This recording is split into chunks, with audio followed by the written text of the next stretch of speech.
Welcome and thank you for joining our webinar on debunking myths and unveiling opportunities in listed private equity. I'm Milosz Papst, Director of Investment Trust Content at the Edison Group, and I will be moderating this webinar today. I'm joined by three excellent guests. Here with me are first Hamish Mair, Managing Director and Head of Private Equity at Columbia Threadneedle Investments and the Manager of CT Private Equity Trust. Hamish, would you like to say a few words? Yes, good afternoon, everybody. Thanks for joining this webinar. CT Private Equity Trust, CT stands for Columbia Threadneedle, has been going for 25 years. I've been involved right from the start. It is a £500 million investment trust investing into private equity, mainly lower mid-market buyouts, mainly in Europe. The portfolio is a mixture of fund positions, which accounts for just over half of the portfolio, and co-investments, which is the other half, which we think positions us in a good position on the risk-return spectrum. In addition to investing in the lower mid-market in Europe, we have a preference for backing so-called emerging managers, both in terms of the funds and also in the co-investment portfolio. We've got a dividend yield of 4% of NAV, and the dividend is organised on a sort of upwards only basis, and the rest of the time it tracks the growth in NAV. So that's enough from me, I think. Thank you. Thank you. Next we have Stephen Tredget, who is partner at Oakley Capital, the investment advisor of Oakley Capital Investments. Hi, good afternoon all. Yes, so Oakley Capital Investments, what is it? It's a listed investment company whose mission is to provide access to private equity outperformance by committing to the funds managed by Oakley Capital. So it's a direct PE play rather than, let's say, a fund of funds. Oakley Capital, private equity investment manager, takes controlling stakes in fast-growing private companies and whose performance has delivered a 5-year compounding OCI shareholder return of 24%. If there is characteristic of a typical Oakley deal, it's going to be pan-European, lower to mid-market, so $1 billion to $2 billion in size, focuses on 4 sectors: technology, education, consumer digital business services. The deals are founder-led, so we're investing alongside founders. We're looking at digitally disruptive businesses, typically behind one of 4 themes. So consumer business migration to the cloud, the growing demand for education, and kind of mission critical enabled services. And then finally, typical with PE, there has to be an opportunity in our investments to kind of influence the outcome. So we're taking controlling stakes in businesses where we can add value through M&A, digitalization, internationalization, talent, earnings improvement, etc. Thank you. And our third panelist is Alan Gauld, who is Senior Investment Director in abrdn's private equity team and the lead investment manager of the Aberdeen Private Equity Opportunities Trust. Thanks, Milosz, and good afternoon all. I'm the lead portfolio manager of APO for short, and APO has been around since 2001 and has delivered an annualized NAV total return of 11.4% in that time. It, like CT private equity, is a mixture of funds and co-investments. So co-investments were introduced to the investment objective back in 2019, are around a fifth of the portfolio and growing. We're focused largely on the mid-market, largely on buyout, and largely on Europe. And we also pay a quarterly dividend equating to a yield of 3% at the moment. Perfect. Gentlemen, thank you for joining us today for this exciting conversation. After this short initial introduction, we'll begin with a 40-minute panel discussion, which will be followed by a 15-minute Q&A session. And I would like to encourage all participants to submit your questions throughout the webinar using the Q&A function of our webinar platform. I believe now is a good time to revisit the investment case for listed private equity in the context of the wide discounts to NAV, but also given that we've been operating in new macroeconomic and geopolitical reality for quite some time now. So maybe we can start with discussing the broader investment case for private equity as an asset class, right? We've seen over the last 10 years, we've seen a significant increase in PE fundraising and deal activity, which allowed private companies to stay which allowed companies to stay private for longer. We've also seen a significant increase in the secondary markets, both on the LP-led and GP-led transaction side. And we also seen good activity on take private activity. Now, so is it fair to say that private equity has, well, emerged as an important parallel alternative ecosystem of equity funding alongside equity, public equity markets, which for investors is becoming hard to ignore? Stephen, I think you've come to private equity from the public markets. Maybe you can start. Yes, thank you. I'm smiling because, yeah, I kind of view this question through the lens of more, kind of what public equity has stopped providing, and maybe I'll leave Alan and Hamish to talk about maybe what private equity has started providing, because as you rightly say, I was 15 years in investment banking, and my principal job was to kind of find and kind of help to finance through the public equity markets, kind of growth businesses within the UK, and I did that for 15 years, and I found it in the latter years that I was doing that kind of increasingly harder to achieve, and it slightly mystified me why. It's ridiculous now when I look back, but my nadir came in 2016. And I distinctly remember I travelled with a group of Hermes tie-wearing bankers up the M1 to speak to a UK business. It was a nationwide car parts logistics business, and we gave what we thought was our impressive presentation, and we were essentially laughed at the meeting. And the kind of management team, you can look at us as they kind of describe. So there's the what's the cost? What's the regulation?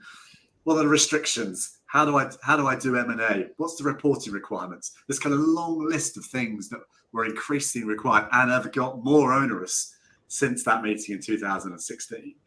And they instead pointed to the other option and said which was the one they took, which was kind of a private equity backing. And that private equity solution that was very much nascent in my early career was clearly now the best option that was available to them. The public market was now second best at best. And it was at that point that I realized that private equity was not only here to stay, but it was a far superior funding and partnering option. And kind of consequently, private equity is now, kind of securing most of the kind of attractive, growing, disruptive businesses, from my perspective, kind of throughout Europe. Thank you. That's a very interesting perspective. Hamish, what are your thoughts on the role private equity plays in the broader landscape? I mean, it's a critical role, and actually I could maybe slightly echo what Stephen has said. I mean, I spent several years as a small cap fund manager, basically looking at IPOs and buying IPOs before I specialized in private equity. And essentially what's happened is that the junior sections of stock markets have failed to do what they were designed to do, which is to provide capital for small and medium-sized enterprises. And there are various reasons for that. Partly it's to do with the advent of paid research and the contraction of the stockbroking tier and the lack of research that's gone into small caps. Partly it's the already poor liquidity getting worse in the smaller tier of the stock market, and then you've got all the onerous regulatory burden, etc., which is all very well if those junior markets can actually act as a good and a cost-effective way of raising capital. And it's not just the UK market. This has happened all the way across Europe, where the junior markets have sort of failed to adequately fulfill their original purpose. So private equity has stepped into the gap, and it now is in many ways a sort of dominant and preferable means of financing the growth of small and medium-sized companies up until businesses are quite valuable, a couple of 100 million sort of thing, when before the threshold at which you could do a public company was quite a lot lower. And I think there are strong advantages for management in going to private equity rather than the public markets. They've got more flexible sort of packages. The alignment of their interest can be sort of fine-tuned in a way in private equity, which is rather difficult to do in the public markets. And then companies can actually change, and they can make radical change under private equity ownership, which in many cases would be undoable as public companies, because there'd be too much disruption to the flow of earnings and dividends and all that sort of thing. And so, as Stephen has accurately described, companies often will choose to go and take money from private equity rather than from the public markets, and who can blame them? I mean, I don't think it's an entirely healthy situation for the long term that the junior sections of the stock markets are not providing that capital. But their failure, if you like, has been private equity's gain. And I think the understanding of private equity has improved a lot. The alignment of interest between us as investors and the underlying managers and the management of the companies is close. And that, in my view, coupled with the ability of management and the management of private equity firms to make effective change to businesses, makes it a very powerful means of investing. I think actually private equity is a very pure form of capitalism. I know it has its detractors in certain places, but actually it's been a very successful means of uniting companies with capital and giving good returns to savers. And the listed private equity sector that we all represent is a vital part of that, and it allows ordinary investors to become involved in that without taking unacceptable risk. Excellent. So basically, you've made some good points on why companies stay private for longer. So Alan, maybe you can comment on if you consider private equity a good diversifier of a broader equities portfolio, right? Yeah, I mean, we feel that, obviously we're biased, but private equity should be a part of any portfolio that's diversified. I mean, Bain & Co. released their global private equity report the other day, which had 28,000 companies that are now buyout backed. I would be amazed if it was much more than 5,000 20 years ago. You think about the amount of growing niche market leaders within there and disruptive businesses of the future. If you're not investing in private equity, then you're not getting access to that. At the same time, the listed markets, S&P 500, almost 30% of the market cap there is in 7 companies. So I think it's a really important diversification tool in a broad portfolio. And we've seen that from the valuation point of view as well, which I'm sure we'll get into. And there's been a lot of talk around that private equity doesn't act like levered listed equity. It never has. It never gets written all the way up, and it never gets written all the way down. So provides some diversification benefits from a valuation point of view, as well as the strong returns. Thank you, Alan. So yeah, exactly. So you've touched upon valuations, right? So now some investors assume that there will be a widespread derating in the portfolio valuations of listed private equity after 2021 with all the macro headwinds, right? However, while NAV total returns across the sector last year were, maybe most of the time relatively moderate, the portfolio valuations remain broadly resilient, and the mid and long-term returns of the sector remain strong, right?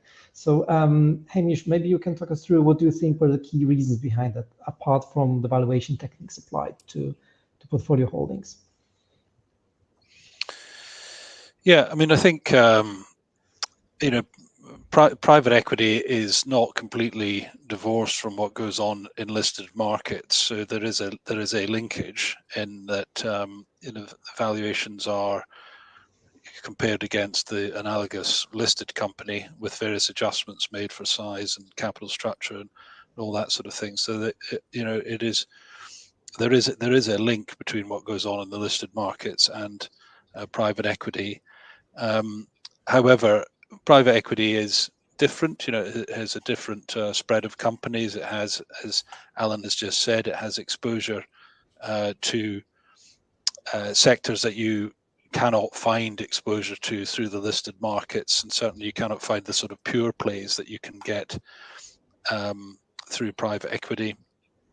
In terms of actually the sort of movements and valuation, the valuation in private equity does, it does follow a cycle. The multiples go up and they go down, tend to move more slowly than the changes in the public markets, but just simply because we have quarterly valuations, and it takes time for the information to sort of factor its way through. The transmission of information through the price mechanism is much slower in private equity than it is in the public market. So that creates a bit of a disconnect. But there is a linkage. It's not simply geared listed equity, as Alan pointed out. I fully agree with that. There are quite different characteristics in the private company structures. In terms of private equity itself, I think in recent years has proved to be highly resilient. We had COVID, which was potentially a kind of major shock to everybody. It was a big shock to everybody, but actually private equity, I think, came into its own then, because the ability of private equity managers to intervene constructively in the companies was, I think, well illustrated. So there were far fewer failures of private companies than you might have expected, given the nature of the shock. And that resilience has sort of continued since then. Obviously, you can't get massive returns every year without end. So we're probably going through a bit of a period of consolidation at the moment. But that probably does bring opportunity, and I'm sure we'll touch on that in a minute. Thank you. Alan, is there anything else investors should be aware of in this context? In terms of valuation, yeah, I mean, I would agree with Hamish. I think a couple of things give me a lot of comfort without going into the sort of nuts and bolts of it. But firstly, I mean, I don't feel there's any incentive for private equity GPs to overvalue unless they're struggling to fundraise. And of course, Hamish and I don't back managers that are struggling to fundraise. Typically, we only back the best. The fees are tied to commitments and cost, not to NAV and valuation. So that's an important point. And then performance fees, carried interest is only realized when cash is returned to investors. So it is about cash returned. It's not about the valuation. So there's that point. It's an incentivization point. But I'd also point to the governance around the valuation processes at private equity firms, modern day private equity firms. I mean, you've got intense investor scrutiny. You've got auditors auditing at least once a year, and a heck of a lot of governance around that. So it's not the Wild West. It's there's a lot of scrutiny and not a lot of analysis, and I'd point to the fact, I think it was alluded to earlier by Hamish, I think the sector mix is very different as well to public markets, which private equity has really shifted towards more resilient sectors, profitable software, healthcare, B2B services, and away from more cyclical areas such as manufacturers, chemicals businesses, bricks and mortar retail. So you're seeing that resilience play in the valuations of portfolios. Perfect, thank you. And Stephen, what's your perspective? Also, maybe in terms of what you mentioned earlier about the sectors you focus on, right, at Oakley. Yeah, I mean, I think you've had thorough answers there from Hamish and Alan. I mean, what would I add to that? I mean, look, I think I can kind of overlay again. There's a lot of overemphasis on kind of the general public equity performance, and should that be reflected in private equity, and we had that, and to kind of echo Alan's, we have plenty of industries, if not specific companies, that don't have direct public equity comparators.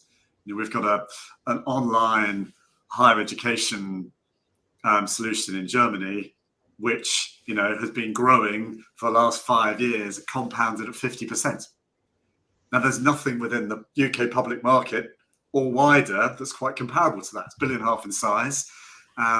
Just because the public markets have come off, there's a business that's growing at that rate, kind of valued at 15 times. Should that be marked down? I would argue not. And there are plenty of sectors, and hopefully we're going to talk about this, which the public market's been closed to new investments for the last couple of years. One. Secondly, you've got industries which are emerging throughout that time. I mean, maybe we'll get to talk about generative AI, but it's a great example of a new technology, a paradigm shift that public equity just won't have had the opportunity to properly reflect yet, but private equity can. It's a much more, kind of nimble asset class, and also based upon, as Hamish said, the control that exists from the managers. We can pivot companies, kind of far quicker than they can do in public markets. And then to make the point, I know it's often referenced as a proof point, and it's a proof point that I think will kind of gather steam again this year, is that the proof around, kind of the essentially conservative, if not accurate, if not appropriate valuation that most listed PE portfolios are held at, is that most of us exceed significant premiums at exit. I mean, the average over the since inception for OCI is 50%, and I don't think we're too dissimilar, from most of our listed peers. Thank you. I think we've covered the subject well. Now, exit activity across the PE markets has been somewhat muted in 2023, which is partly related probably to the different price expectations of buyers and sellers, which might be gradually diminishing, but also lower debt availability for transactions and some macro headwinds. And this has led to some extended holding periods for some of the more mature assets. So, Alan, how do you think has the sector been managing this situation, in your opinion? Yeah, I think obviously the sharp rise in interest rates has created quite an uncertain, broader market, and it's become difficult to price in that market. Leverage has gone from maybe 5 or 6% to 10, 11%, and your entry price has to reflect that higher cost of debt. And so what we've seen is the bid ask for assets has been just very wide, and deals haven't been happening to the same extent. I think deal flow globally fell almost 40% in 2023, but even more when you compare it to 2021, which was a record year. I mean, it's down, over 60%. So, activity has fallen. It is still in line with sort of 2017, 2019. So it's not completely fallen the way it did back in the GFC, for example. But certainly, I think as we move into 2024, we're hearing a lot more noise around a lot of strong pipeline at investment banks, a lot of processes underway. I think a lot of processes will fall down, but a lot of assets I expect to trade and the market to pick up over the year. I think my confidence comes from the fact that we seem to have a bit more stability in terms of the way that interest rates are going. But also, I would say that dry powder in private equity is still at record levels. I think it was 1.2 trillion of dry powder. And interestingly, around a quarter of that is dry powder that's been held for 4 years or more. So it needs to get spent because the investment period of private equity funds is typically 5 or 6 years. So I do think that greater certainty in the market, and that dry powder there will help catalyze greater activity, particularly the back end of 2024 in particular. Perfect. And Stephen, what are your thoughts on that? Look, I think headlines generalize. I think particular bits of the market have been kind of stickier than others. Much bigger deals clearly have not had the public markets to turn to in the way they have historically. They're deals that probably may have more relied upon a kind of cheaper source of debt and much more liquidity in that market than there's maybe has been for the last couple of years. But that's only one element of private equity. Talking, I guess, our own book and kind of what we've seen, it's twofold. One, whilst the overall value of transactions has declined significantly, Alan made the point, significantly, but only from, kind of quite significant highs in 2017. But actually, the lower mid-market, smaller deal activity has actually been quite high, relatively speaking. These are deals where they're growth companies, they can't turn to debt for further growth, or they've got the wrong capital structure and they need equity. Either they're forced into taking equity, or they want to grow and do M&A, and again, can't rely on debt. So actually, certain parts of the market have been relatively active. If I come to your particular point about holding periods, the holding period of an average realized asset for us is just over 4 years. That hasn't really changed in the last 10 years, crept up slightly. Our current portfolio average holding period is about 3.2 years. So, yes, there may be, and in the wider market, it may have extended, a year or so, but I don't think it's kind of dramatic. And as I say, I think it points to it's overstated in the much larger, kind of global PE funds. But I'd echo Alan's point. Look, this year will be another year, I'm sure, of uncertainty. There's political uncertainty. There's geopolitical, economic uncertainty. This is clearly not going to be a straightforward year, but I suspect we'll see, a lot more uplift. That dry powder is going to get put to work, and we may or may not see a bit more activity within the public markets. Thank you, Stephen. That's very helpful. You touched upon the different situation in terms of realizations and activity in the different segments of the PE market, right? Highlighting that lower mid-markets was flowing better, right? This is mid-market in general. So Hamish, do you want to add to that, given your focus on the lower mid-market, right? What do you see in terms of activity across the lower mid-market in terms of realizations? Apologies, I dropped off for a bit. I had a slight technical hitch, but I think you've been talking about realizations and holding period and that sort of thing. I mean, our experience is that the holding periods have been pretty stable actually through the cycle. I think our average or our median holding period across everything, not just the co-investments but underlying investments, is I think 5.7 years, and delivers a return in the sort of 30% IRR range. I mean, I think it's probably already been mentioned that the mid-market companies find a ready sort of market for themselves, if you like, by selling to larger private equity firms.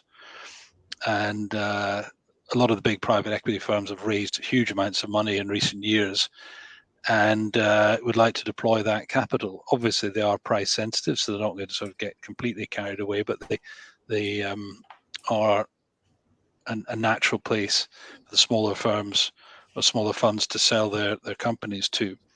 Or indeed to other companies in the same sector that might directly or indirectly be backed by private equity. And mid-market deals tend to be at lower entry multiples than bigger deals, and therefore you don't require such heroic prices to be paid in order to achieve acceptable returns for the mid-market and lower mid-market funds. And that has been the case for years. We're going through a bit of a period probably where there's a bit of adjustment of pricing going on.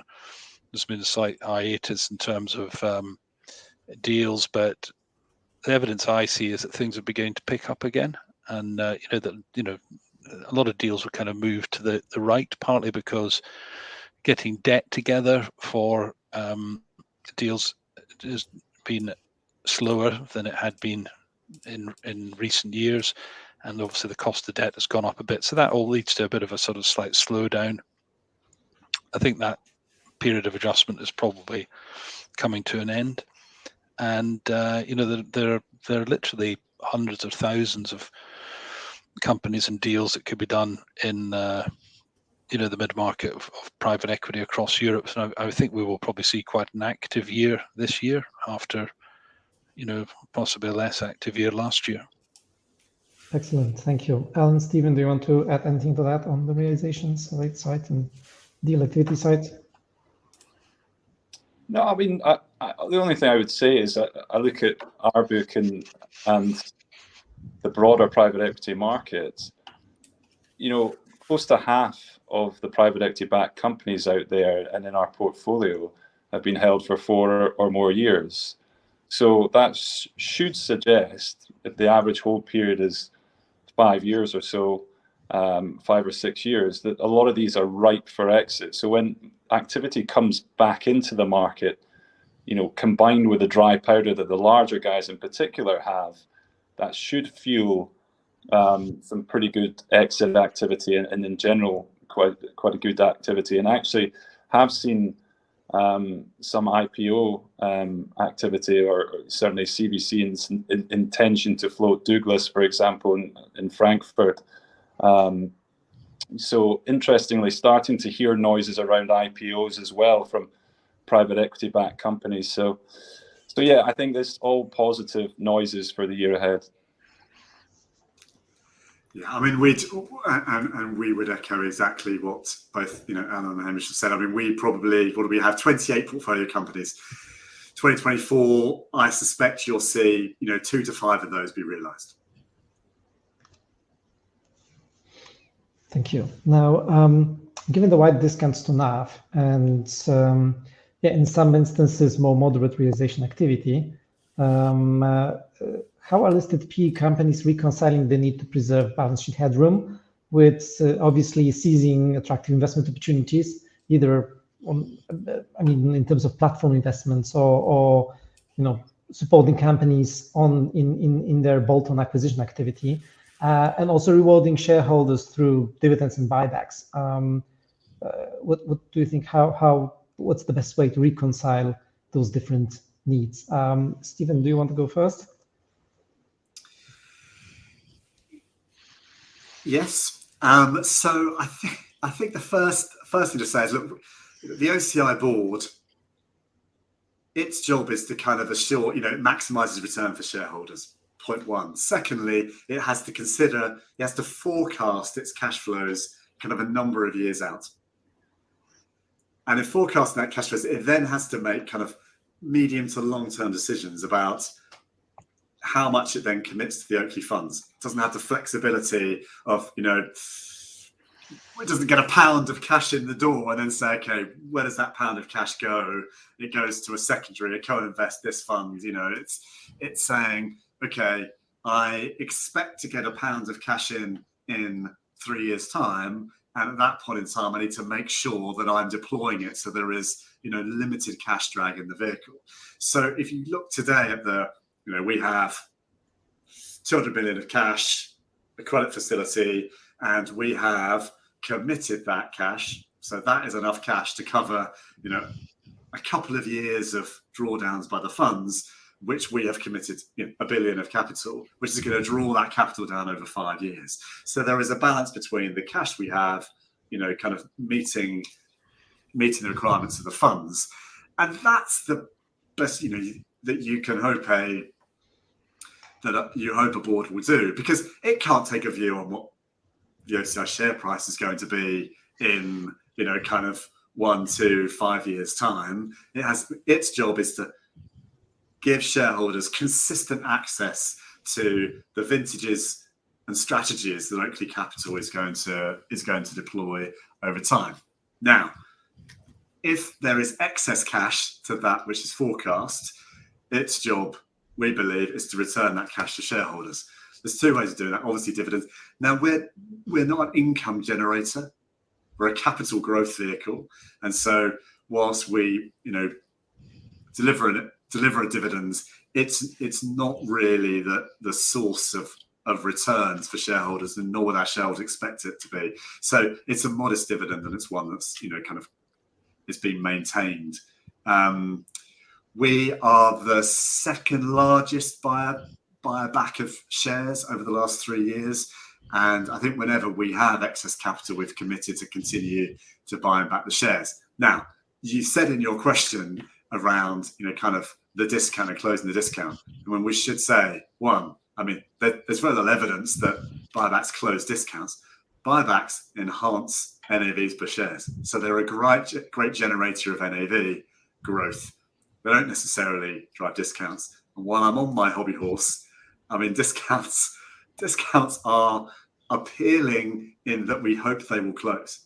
Unfortunately, those of us on this call have less control over the discounts. We can hopefully, and certainly as a manager, control the outcomes and drive the NAV, which I would add is the biggest driver of shareholder returns. If you look at previous years' performance of the listed PE, discount, the best performer's been at a premium to its NAV, one's been at a marginal discount, one's been at a big discount. The consistent driver across all of them was strong NAV growth. And I think the market perpetuates kind of the existence of discounts by their focus on them. I'll stop my discount rant there. Thank you. And Hamish, what's your perspective as a manager of a balanced portfolio of fund and direct investments? Yeah, so I think balance sheet management is one of the things that our shareholders expect us to do, and they expect us to run the company efficiently, not to have excessive amounts of cash, not to have excessive amounts of debt, to redeploy capital constructively on an ongoing basis.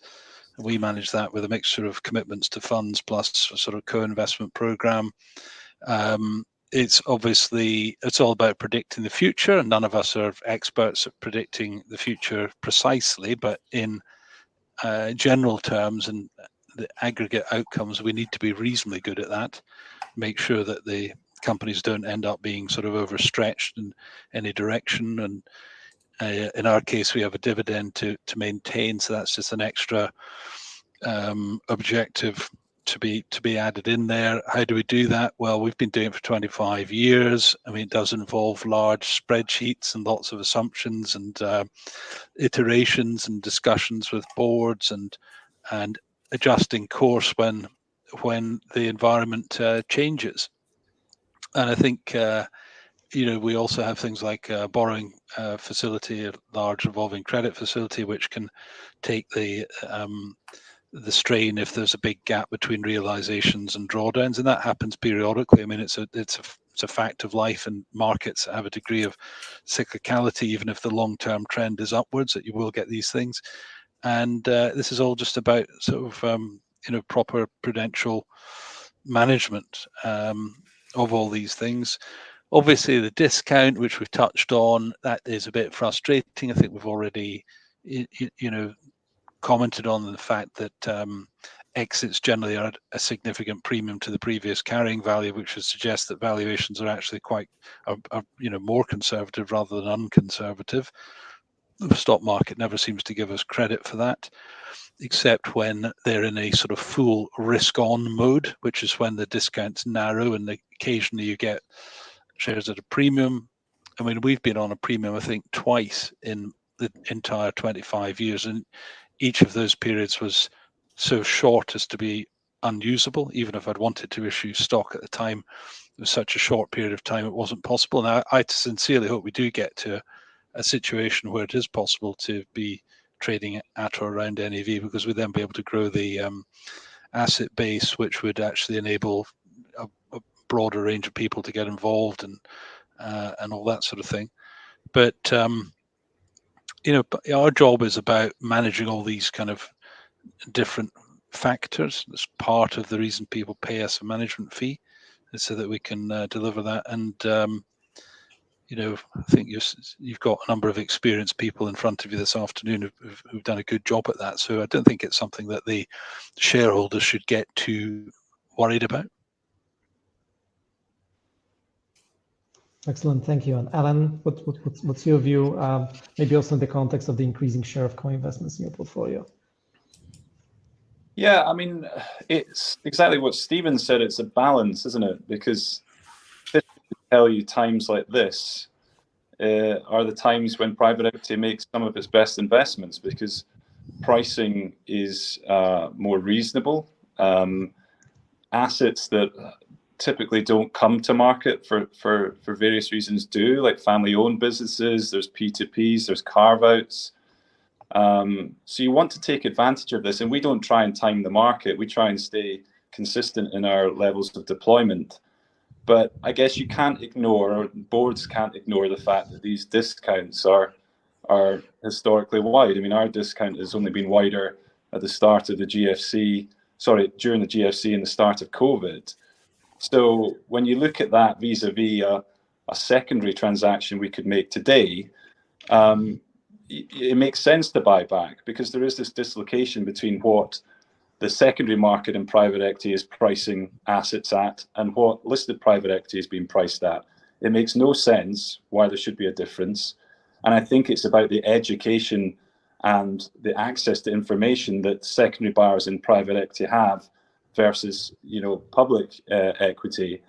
And so there's no point in us trying to buy something in the secondary market today at, the average price somewhere between a 10-15% discount, when our stock is trading at what it is at the moment. And so it is about NAV accretion for shareholders and taking advantage of that opportunity in that way. But yeah, I mean, you have to factor in the long-term elements as well in terms of your balance sheet scale.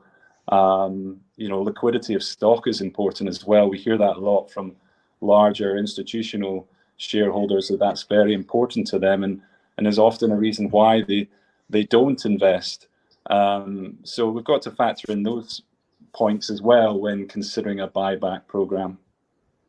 Absolutely excellent. Thank you. I think it's a good moment to wrap up our conversation with maybe each of you providing one or two sentence comments on the road ahead for private equity and listed private equity in particular. So how do you think will the next 5 years be different from the last 5 years? Who would like to go first? I'm happy to jump in, then I get to make the easy points and leave it hard for the other two. I mean, the last 5 years were great for private equity. So I wouldn't be happy, I wouldn't be unhappy to repeat some of those years. But so I think the first thing is to say, and we've kind of slightly touched on it, but let's re-emphasize this. Yes, we've got difficult markets that definitely created headwinds for performance. Those headwinds are going to decline. Let's be frank. But at the moment, they're creating an incredibly attractive period for investments. And that's why vintages that follow periods of disruption like the ones we're seeing tend to outperform. So I think the first point I'd make is that, we've done more deals in the last, for us, this is big, not for a large PE firm, but we've done about 5 transactions in our PE buyout funds since December, in, kind of really interesting companies at significant discounts, kind of peer group multiples, backing really exciting founders. So the first thing is we can do more deals, and we're doing more deals. I mean, yes, let's talk about activity, but in the mid-market, low mid-market, actually, this presents a great opportunity. High interest rates, actually, a bit of pain in the market, brilliant. So that's first. We are laying the foundation. Plus, of course, the IPO markets and the public markets being, kind of shut for the time being. That's also great. Look, it's not great for exits. Wasn't really a great source of exits for us anyway. It was not a great source of exits. But it also means that, again, it's providing us with more opportunity. The other thing is, I don't want to dwell on this point, but there is significant disruptive new technology, generative AI being a great example, that you're just not going to get exposed to public equity. And I think private equity is really going to be able to, grab the opportunity where companies that may never come to the public market are going to thrive at the moment for a whole range of reasons.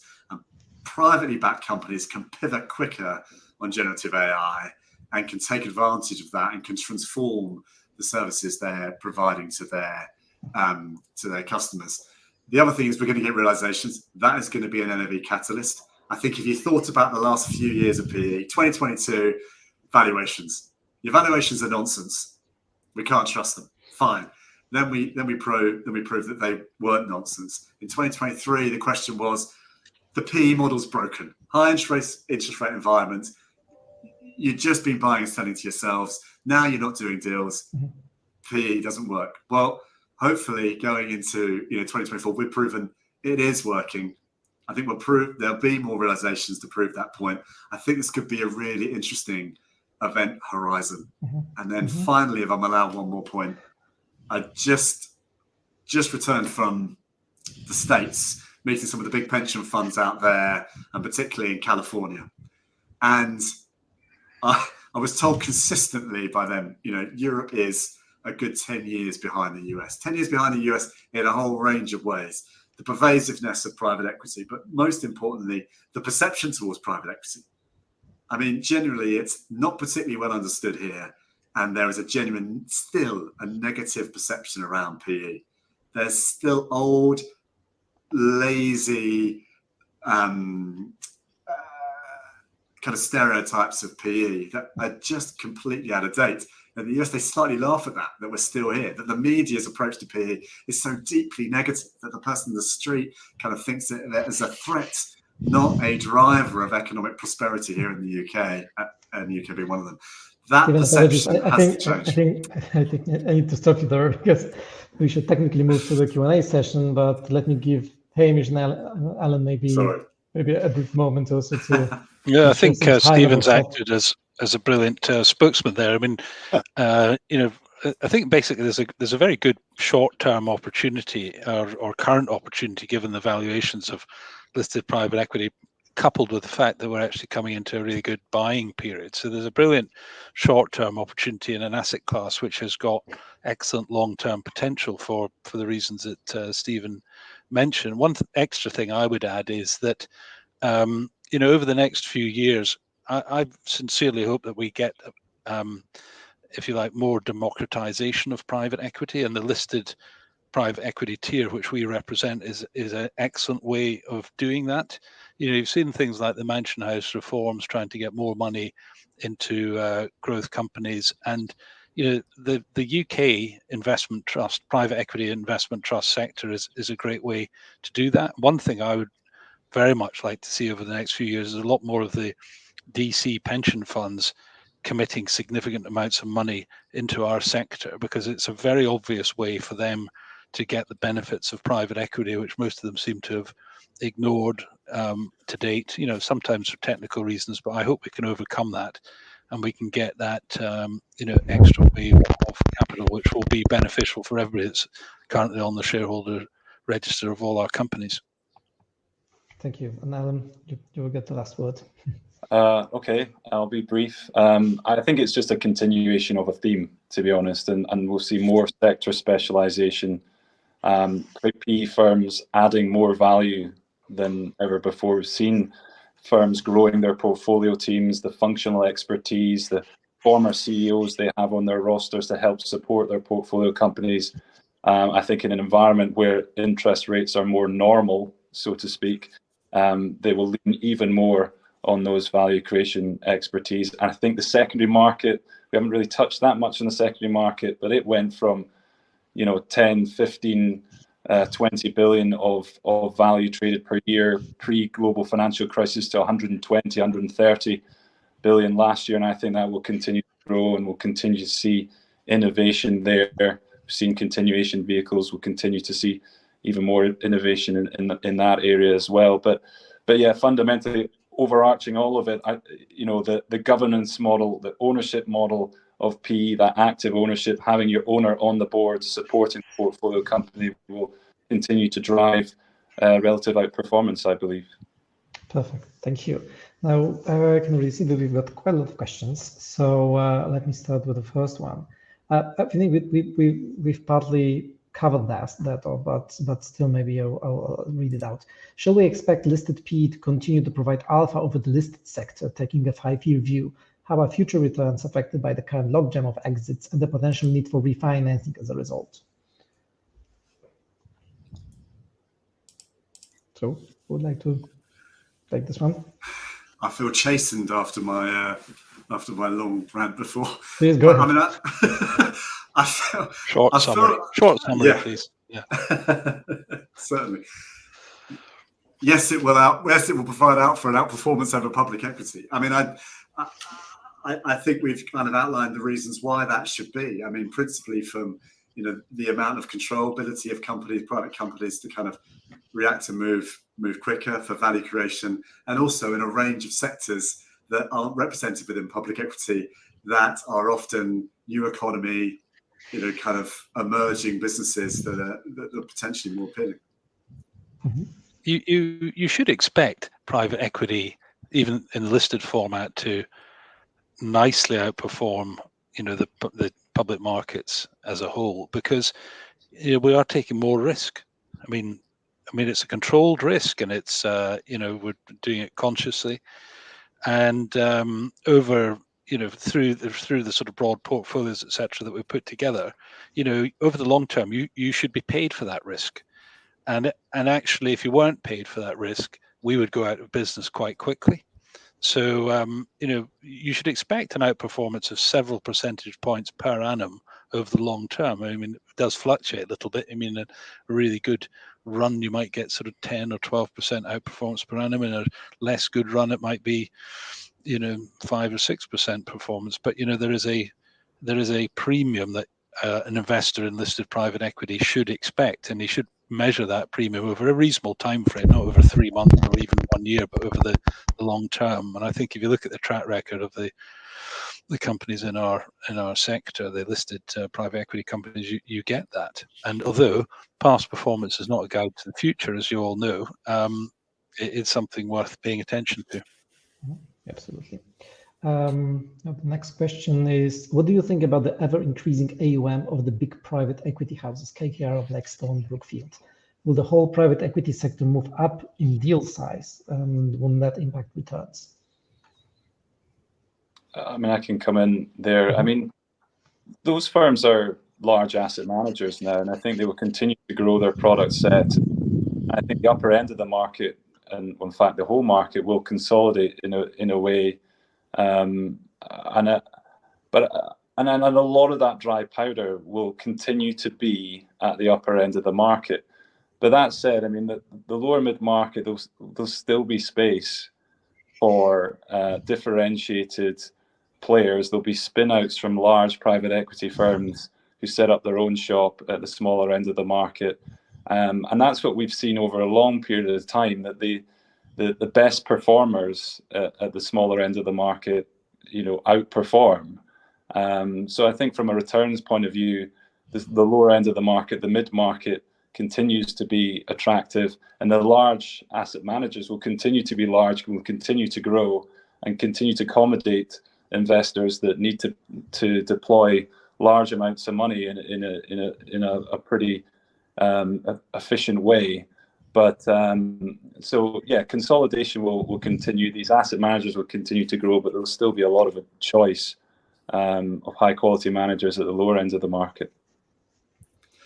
I mean, actually, in private equity, you still globally there's something like 7,000 private equity firms, and although you've got a bit of concentration in some of these larger ones, it's nothing like the concentration you've actually seen in the asset management industry generally, where I think about the top 10 companies have 70% of all assets under management, which is a dramatic change from 10 or 15 years ago when they had 30%.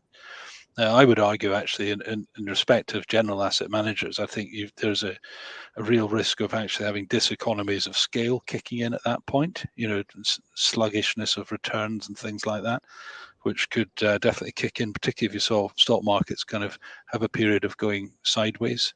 So that is a very high degree of concentration in any industry. Private equity is nothing like that. But I do think there is the risk of diseconomies of scale if you get too big in private equity. I mean, if you're running trillions and your average company in your portfolio is therefore has market caps many billions or several billions, it is harder to grow rapidly on a bigger base than it is from a smaller base. So we're very much the advocates of, small is beautiful and nimble and fast growth. Obviously that's because we specialize in that bit of the market, but that is the reason why we do that. We see better returns coming from smaller deals and also from the, relatively inefficient, even more, it's naturally illiquid, but it's very inefficient. Data information is harder to come by, and therefore the rewards for the diligent, hardworking people are greater. So we don't invest in any of the big, really large private equity firms for that reason. And I think, just sorry to jump in, I'm having two bites of the cherry here, but those larger firms are pretty reliant now on IPO as an exit route. And so, again, another reason why, and Hamish, you alluded to it earlier, the sort of smaller end of the market is attractive and will continue to be attractive, is that, those large managers need targets, they need companies you can sell in to those larger managers who then have this sort of problem at the end of, who do I sell to, and can I IPO? Is an IPO window open? So yeah, that's another reason why the smaller end or the mid-market is particularly attractive. And the only thing I'd add, obviously you can imagine I'm going to be fully supportive of Alan and Hamish's view that the mid-market and smaller managers is absolutely the way to go. The only thing I'd add is, we talk about Blackstone. Blackstone is a global alternative asset manager. It's not just doing private equity. It's doing credit, infrastructure. There is a vast range of assets. So one, we can kind of slightly conflate that issue. Secondly, we can also get a bit overexcited about, the size of them. The size of private equity globally, Alan or Hamish will probably have a much more accurate number than me, but it's in the tens of trillions. Yeah. Okay, the size of the public equity market is in the hundreds of trillions. The Magnificent Seven alone, Nvidia's 2 trillion. Add Apple, Microsoft, those together, you don't get far off of probably what's invested in private equity. Yes, it's fast growing. Yes, it's a significant asset class, but it's still relatively small. Yeah, so I think it's about, is it 7 or 8% of all investable assets, something like that? It's probably not even that much. That's in the broadest definition of private equity. Yeah. So it could, it's not going to end up being 30% or anything, but it could be quite a bit bigger than, the current single-digit percentage that it is. Perfect, thank you. Next question. At the smaller end, are you or your managers finding interesting picks from the VC side as the sector goes through a big slump? What was the last bit of that? Could you repeat that? Yeah, so at the smaller end, are you or your managers finding interesting picks from the VC side as that sector goes through a big slump? Well, I'm not sure it's going through a big slump. It's a sector that has been, quite a lot harder to make money out of than you would believe if you read the newspapers, because they always sort of write up, the big successes that have come from the venture capital. Until quite recently, venture capital was actually a very difficult place to make anything approaching a decent risk-adjusted return. But eventually, venture-backed companies end up with, viable business models and start getting valued on, what we would all regard as sort of sensible metrics, multiples of profit and things like that, rather than, multiples of revenue many years in the future. So it will naturally provide a supply of opportunities for, buyout firms. You also get growth equity companies where, they're not venture capital as such, but they still require, they require sort of risk capital that will take them on to the next stage, and they can quite often be quite, quite expensive. But the quid pro quo there is that you expect, a better return for taking that risk. Well, you've just got to look very carefully and not allow, fashions and things like that to sort of distract you away from the fundamentals and the fundamentals on pricing. I generally think the venture capitalists tend to overprice companies as a matter of routine. But I've only got 30 years experience in it, so I don't know whether I've made the right assessment. Thank you so much. As we are now approaching 5 p.m., I think we need to conclude our great session. So thank you so much for this excellent conversation. Thank you all participants for joining. I hope you will join our upcoming webinars, and I hope you enjoy the rest of the day. Thank you so much.